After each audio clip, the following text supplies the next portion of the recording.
Family Guy when they say, "Oh, this is French for seal," and then they say, "Okay, so here's the deal. We have next week. We have Monday, Wednesday, right? And then the week after that, we have Monday, and those are the last classes, right? Okay, I got more than enough time to do the things I want.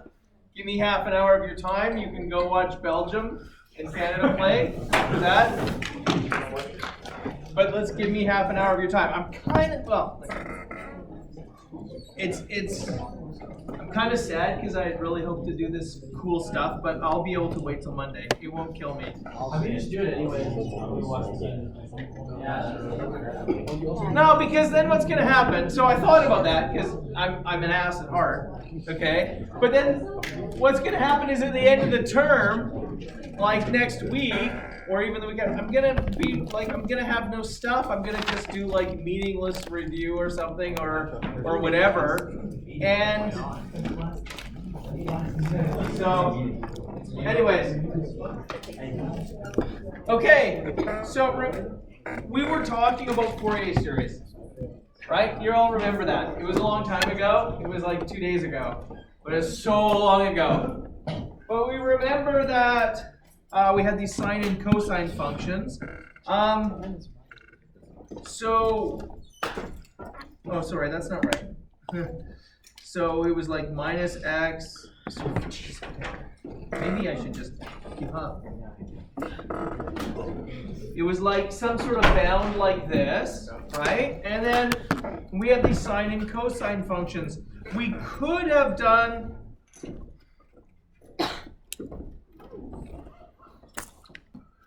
it like this instead.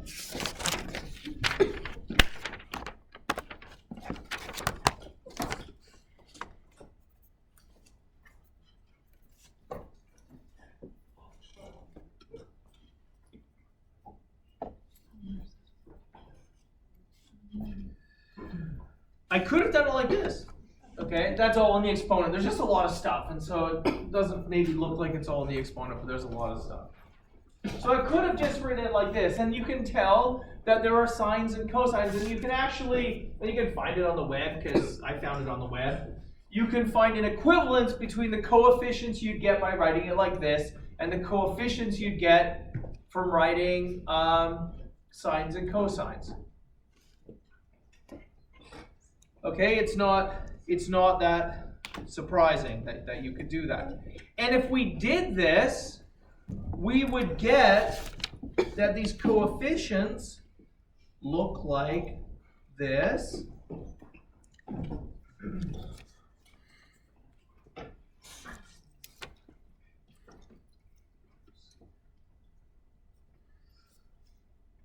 Right? And the way we would have done this is exactly the same way that we did it for the sine or cosine series. What we would have done is we would have said, okay, I can write my function like this. And then we would multiply both sides by e to the minus I m pi x over L. Let's just outline how we would do it. I'm not going to do every little step, and it's certainly not part of what I even have written down here, so I'm likely to make this mistake. But let's just try it. Let's see how we. So we have f of x sum n equals minus infinity to infinity, cn e to the n pi x over L. I'm going to multiply both sides by e to the I minus I m pi x over L. And as long as I do it to both sides, I'm allowed to do it.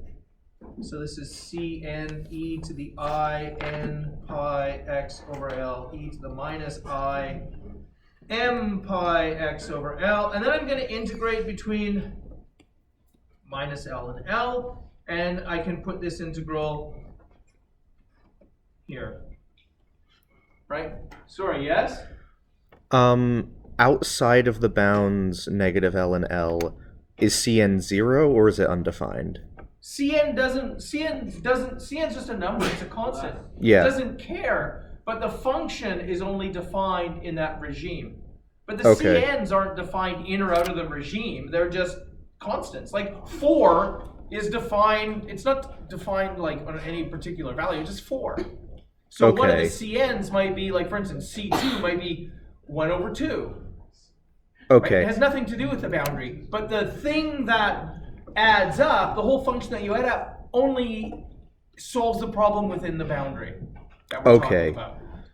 Yeah, because I'm asking because the sum is from n starting at negative infinity. Yeah. Okay. Yeah, and going to, well, when we did it with the Fourier series, the sum went from 0 to infinity, but we still only went to L. So it's the same problem. Okay. Right? So now if I do this, I'm going to have integral minus L to L, f of x, e to the minus I m pi x over L equals the sum n equals minus infinity to infinity, Cn, integral minus L to L, e to the I n minus m pi x over L dx.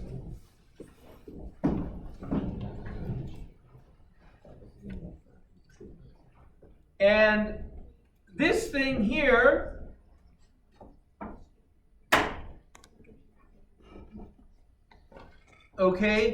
is 0 if m not equal to n. Okay, it's an oscillating function. Okay, it has a period of 2L, I guess. And so I'm just integrating this oscillating function over one period. So if I integrate any oscillating function over one of its periods, what do I get?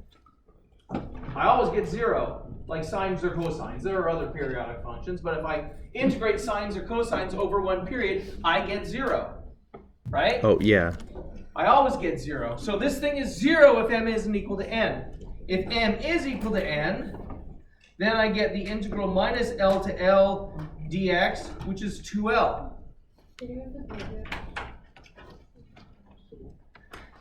That's a new one. Sorry. I don't know. It feels like Friday. It's because we do this. So for me, anyways, because I don't have a tutorial, I don't have the lab. So for me, this is the last meeting of the week. So it always feels like Friday.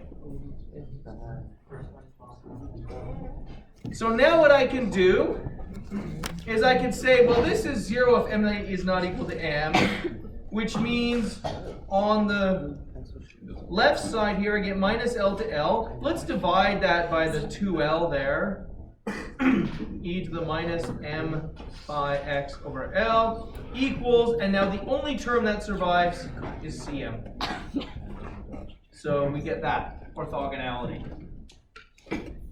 So this is exactly the same sort of thing we did with sines and cosines, except with sines and cosines we had to use the double angle identity, and then one of the terms was integrating one of the oscillating functions over multiple periods, and so it gave 0, and then the other term was just a constant. It's the exact same sort of thing.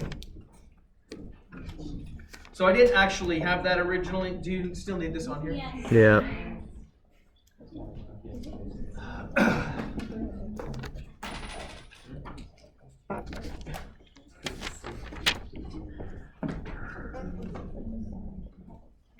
So now, though, what we can do is I can take this expression, okay, and what I'm going to do is I'm going to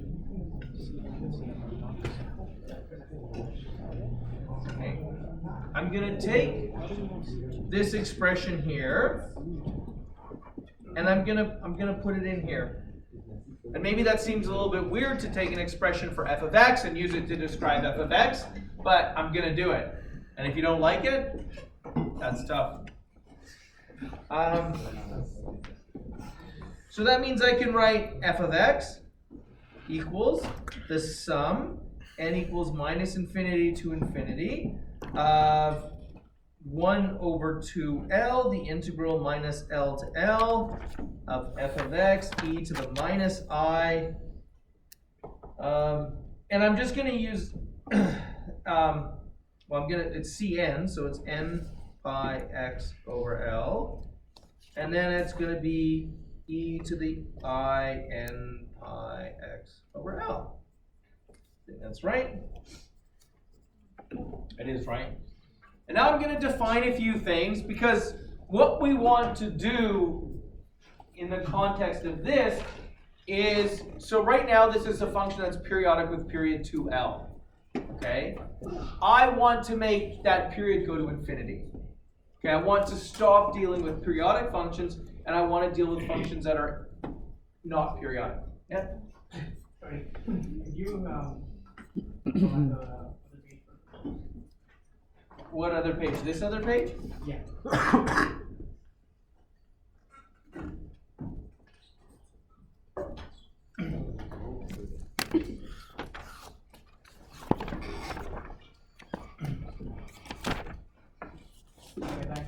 Okay. And 1b, because I actually didn't plan on doing that. Okay, so now what I'm going to do is I'm going to define something, and I should let you know, if you look up like on the web Fourier transforms, a lot of times you're going to find this in terms of omega and t. So t is the independent variable, and then the transform variable is omega. So I'm doing it a slightly different way, but I will make connections to that when we're done. So I'm doing it in terms of the boundary value problem variables that we already use, the space variables. What I'm going to do here is define k is equal to n pi over L. And so then delta k is going to be equal to kn minus kn minus 1, which is just pi over L. I forgot dx. Now, later on, you'll find that this k is something we refer to as a wave vector. Okay, and it's 1 over the wavelength. Okay, L is essentially the wavelength in terms of space variables. And so k is called a wave vector. You might see it if you do scattering problems. If somebody says, oh, we're doing X-ray scattering, and what's the wave vector range? Well, that's what the wave vector is. It's 2 pi over the wavelength. Yes? Sorry, that's kn minus 1? Yes. Okay. That is kn minus the nth k minus the n minus 1th k. Okay. But they're all the same spacing. It's pi over L. Okay, so now in terms of this, and I'm just gonna, okay, I'm gonna write this down now. I'm gonna put the L over here, and I'm gonna have a 1 over 2 pi integral n equals minus infinity to infinity, sum minus infinity to infinity, integral minus L to L, f of x, e to the minus I. And now I'm going to write this as kn because it's the nth value, x, n. And then I'm going to write this as e to the I, kn, x. And now I have this delta k here, which is where the L comes in, and then I get basically pi over pi. So I've just written this way in terms of my new variables. Yes. Hi. Hi. I'm just a little confused where the pi came from for the 1 over 2 pi. It came because I'm going to have one of them here. So I've got a delta k, which is pi over L. Okay? But there wasn't a pi there, so I'm dividing it again. So I'm essentially multiplying and dividing by pi. Okay. Where did the L's go? The L went here. It belongs in here now. Okay.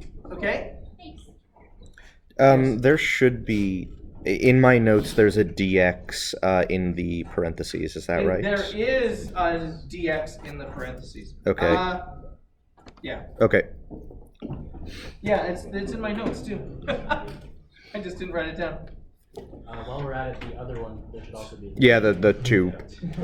This one here? Yep. You guys are so demanding. I'm gonna change my soccer decision. Are you just like, yeah?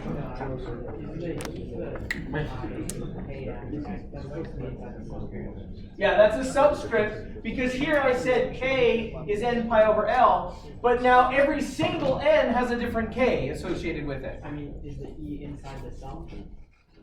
What e? You mean this? No, the other one. This? Yeah, everything's in the sum. Just like in here, everything's in the sum. Yes? But why is the one that's outside the parentheses, why is that not the integral if it was an integral before? It wasn't in the integral before. This was the integral. That's just the coefficient, remember? That's just that. Right?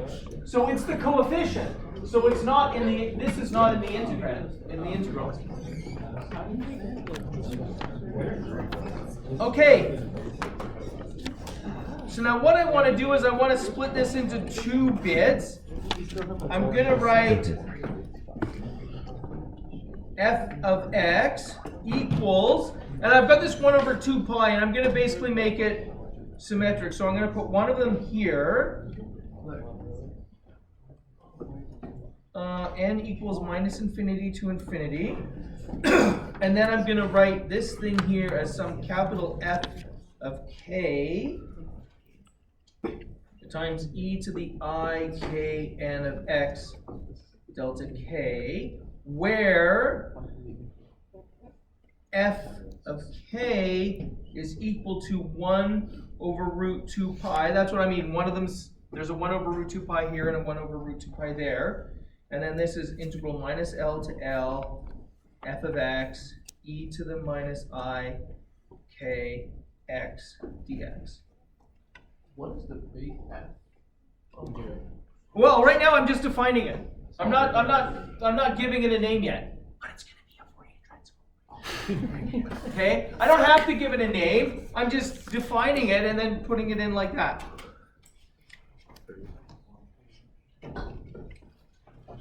Sorry, and then this is e to the plus, because this one was e to the minus. I got to get it right. See, it was minus in there, and then it's the plus on the outside, so same thing. So now what we do, and you want me to leave that up there. Yeah. Yeah. Could you leave the thank you. Now what I'm going to do, when we all finish writing, I'm going to take the limit. So I've written it like this in a way. I'm going to take the limit that the wavelength, L, or 2L is the wavelength, because I go from minus L to L. I'm going to let that go to infinity. I'm going to let L go to infinity, which means the delta K, which is pi over L, that's going to go to 0. It's going to actually become a dk. Okay. Yeah. Not now there isn't, because there's no ends there. So if I put it in there after, I'll need to, but I won't, because I'm going to take this limit. So now we take this limit.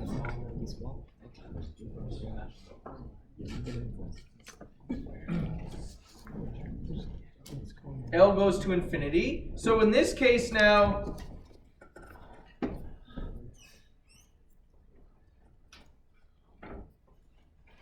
this is minus infinity to infinity, f of x e to the minus I k x dx, and this is just a function of k now. And now, the other thing I have is the limit L goes to infinity of 1 over root 2 pi, the integral n equals minus infinity to infinity, f of kn. So now I said f of kn, so when I was doing that, now it would be a kn in there. Okay, but when I have the definition, I don't have to write kn. E to the I kn x delta k. When I take this limit, this becomes 1 over the square root of 2 pi. And now n equals minus infinity to infinity becomes L equals minus infinity to infinity. This just becomes the continuous variable k, e to the I k x dk. Sorry, yeah? Are the negatives flip-flopping, or It's just fun. because at first you had the negative inside the integral, and a few lines above you now have it outside? When I define f of k actually now has become the coefficients. So it was always, I think it's right. Tell me where you think it's not right. I think the only confusing one is like where you defined FFK. Yeah? There it should be negative, right? Like E to the negative. like e to the Oh. negative ik. Yeah, Okay, that's because it's the coefficient. Yeah. Oh, and then, yeah, Oh yeah. and above that.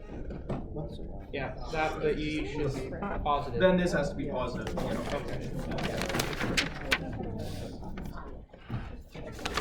Okay, so now if I've done this, let's just kind of distill it all. What I've written is that I can write f of k, some function f of k, as 1 over the square root of 2 pi, the integral from minus infinity to infinity. Yeah, I will.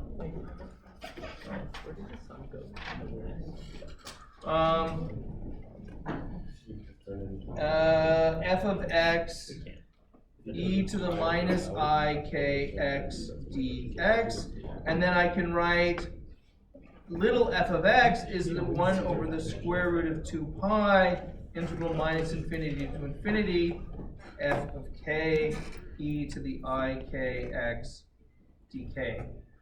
So f of k is the Fourier transform of f of x. So the way I want you to think of this is that, you know, so we did the Fourier series. That was for a periodic function. The period was, or wavelength, I mean, it depends whether we're in space or time variables, minus L to L. But I could only deal with periodic functions. No matter what I did, I had a function that was periodic on minus L to L. And then if it was odd, I would use a sine series. If it was even, I would use a cosine series. But in the end, even if I only cared about the behavior between minus L and L, the functions I generated were always periodic. Okay? And what if I had a function and I didn't want it to be periodic, I didn't want to require it, so I wanted to know the solution all the way between minus infinity and infinity. So that's what this is. This is an extension of doing that. It made sense then to not talk about sines and cosines, but rather about the complex exponentials, so we did that. And then we, in the end, let our wavelength go to infinity. And this is what we end up with. The inverse transform is the exact same thing, except the exponential is positive. Yeah. Why is an inverse transform so easy this time? Well, I mean, it's because I'm looking on the basis.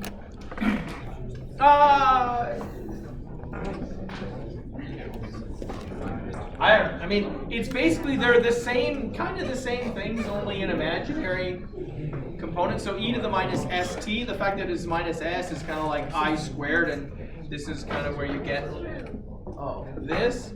But, so the Fourier transform and the Laplace transform are very similar, okay? But I've been looking at things that one of the things I don't want to do is I don't want to use, there are examples you can find where people do exactly the same thing with the Fourier transform that we did with the Laplace transform. They'll take equations, differential equations, they'll take the Fourier transform of them, and then invert it and find a solution to the equation that way. So I'm not going to do that because I think that's a little bit boring. Yeah? So you showed a lot of hate towards the Laplace transform, and like that you should never use it. Does the Fourier have use? Yeah. Okay.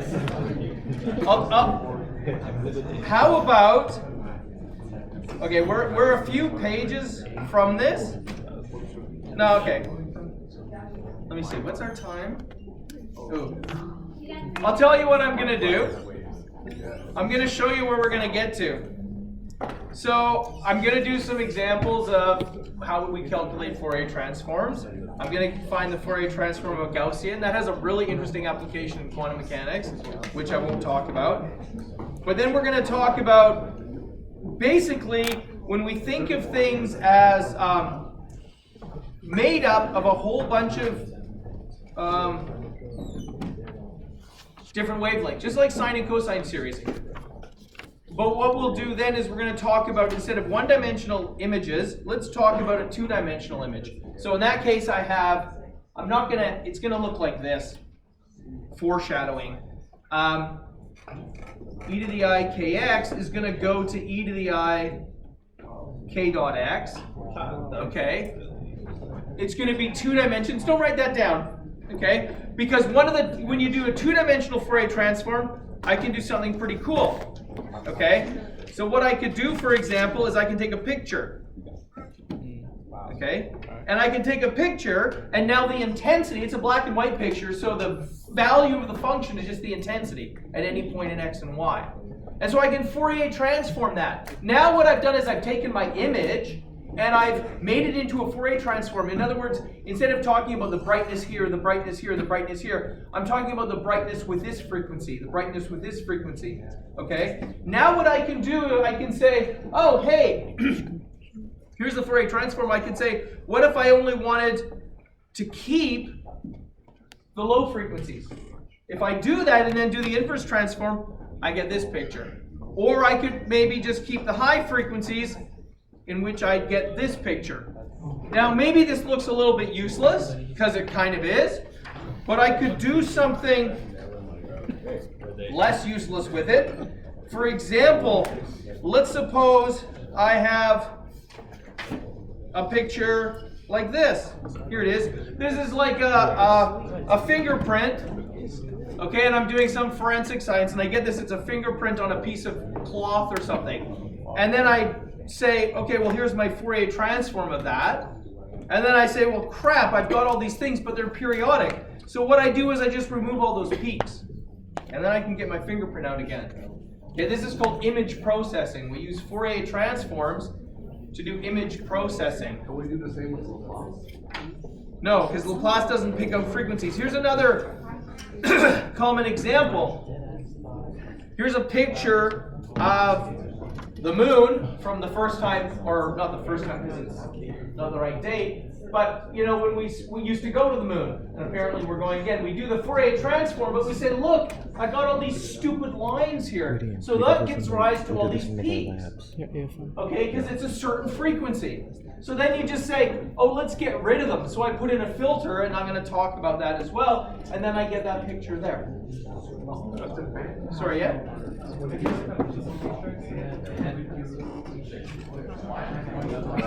Well, it's kind of like that, except we don't do it in real space, we do it in transform space. And so one of the things you can do, for example, is if you have an image, I don't need all the high frequencies. And so what I can do is I can Fourier transform it, I can remove all the high frequencies because we don't actually see those anyways, and then I can invert that. And now I get an image which is actually much smaller. It's part of what we do with image compression as well. Okay? I don't need all the frequencies. Sorry, yeah? So if you take an image and then you find its Fourier transform, then whatever, you use some manipulations, or you don't, but then you undo that Fourier transform. You get exactly that picture. You get exactly the same thing, but we're only like evaluating it at the points that we know that, like, if it's like a 100 by 100 pixel image, we're only going to evaluate it at like x equals 0 and then y equals 0 through 100. Right, and so the problem is if you do that and take a Fourier transform, you get an artifact of the fact that your picture is finite. And so, like, it's sort of like white and dark, and then it's black everywhere. So you get all sorts of behaviors from that. So what you have to do is put in a window. There's a thing called a Hemming window and all sorts of ones. So you kind of slowly go to 0 at the boundaries. You have to window it, otherwise you get artifacts due to the fact that there's a boundary there. Yep. With this, it takes no time. So this is a really, really common thing in image analysis to do. You get an image and you say, oh, well, my instrument has this noise here, I'm just going to remove it. Or you can do edge detection. So if I do edge detection, if I want to find an object, what I do is I just look at the high frequency part, because the high frequency part is very good at finding edges, because we know that from our Gibbs phenomenon discussion. Okay, there's lots of high frequencies near the edges. Sorry, yeah? So can Laplace do stuff like this? No. Look, so Different. this is taking something from a time domain to a frequency domain, or from a space domain to a spatial frequency domain. Laplace transform doesn't do the same thing. It's actually got a kind of a different thing behind it. Laplace transform, what you're doing is essentially, What was the Gibbs thing? What was the Gibbs discussion? it's a different thing. You're basically integrating overall history rather than transforming from one space to another. Now, the other thing that's really interesting about this, I can take a picture, and I can take a picture of just white noise. And I could put in filters, and I can generate anything I want. And there was a story about somebody who generated the first pictures of atoms in a solid. And they had this picture, and they filtered it so much that they basically generated the atoms. What do you mean by generated? Because if I just say, like if I remove this point here, I'm removing these lines. Imagine that these points weren't here in the first place, and I just added them in. Now I've generated a bunch of lines. And then I could put a bunch of points on that axis, and I'd have a bunch of things this way. Is that how you just draw? So you're just drawing on the picture? Essentially, you're drawing a picture by its frequencies, yeah. And we also did this in facial recognition. Facial recognition is mostly done in Fourier space. It's not done in real space. Yeah. So I could do it, if I didn't want to do it in black and white, I could take every color channel and separate them. So I could take an image, I could go RGB, okay, which are the color channels I can get out usually, and then I still make it into black and white. Like each one is so it's the intensity of R, or the intensity of G, or the intensity of B, and then I get a different Fourier transform for each color channel. But typically you can only do it if there's one value. So a multicolored image has to be split into different colors in order for you to do it. And it's interesting because we've done this in our own research, and we'll take a picture and find something's only in one of the color channels. You know, and then you can see it with your eyes, but if you actually just changed it to black and white, almost the whole effect goes away because it's not showing up in general, it's only showing up in one of the channels. But this is the whole Fourier stuff, is the whole basis of doing image processing. So we'll get there and talk about this more next. And if you want to go watch the game, you can go watch the game, and I'll just answer some questions from Daniel. Now, if I wanted to pirate some stock, Yeah, you can do that. I'm pretty sure